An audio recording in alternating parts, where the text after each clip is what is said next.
15-ші қара сөз. Ақылды кісі мен ақылсыз кісінің менің білуімше бір белгі парқын көрдім. Әуелі пенде адам болып жаратылған соң дүниеде ешбір нәрсені қызық көрмей жүре алмайды. Сол қызықты нәрсенің іздеген кезі өмірімнің ең қызықты уақыты болып айымда қалады. Сонда есті адам орынды іске қызығып, құмарланып іздейді. Күнінде айтсақ құлақ, ойланса көңіл сүйсінгендей болады екен. Оған бұл өткен өмірдің өкініште жоқ болады екен. Есер кісі орнын таппай, не болса сол бір баянсыз бағасыз нәрсеге қызығып, құмар болып өмірінің қызықты қымбатты шағын ит қорлықпен өткізіп алады екен дағы, күнінде өкінгені пайда болмайды екен.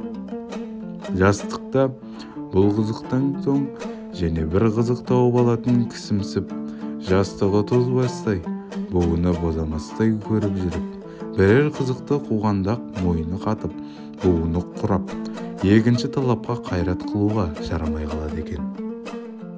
Үшінші, әрбір нәрсеге қызықпақтық, ол өзі бойға құмарлық пайда қылатын нәрсе екен. Әрбір құмарлық өзіне бір дерт болады екен.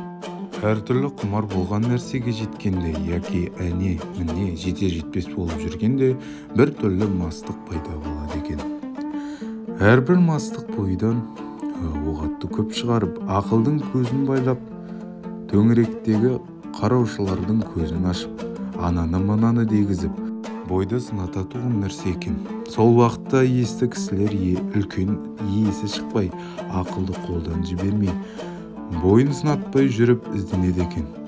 Есер кісілер ер-тоқымнан тастап, бөркі түсіп қалып, етегі атыңнан жауып кетіп, екі көз аспанда жынды кісіше шаба беруді біледі екен, соны көрдім. Егерде есті кісілердің қатарында болған келсе, күнінде бір мәртебе болмаса, жұмасында бір, ең болмаса айында бір өзіңнен өзің есеп ал.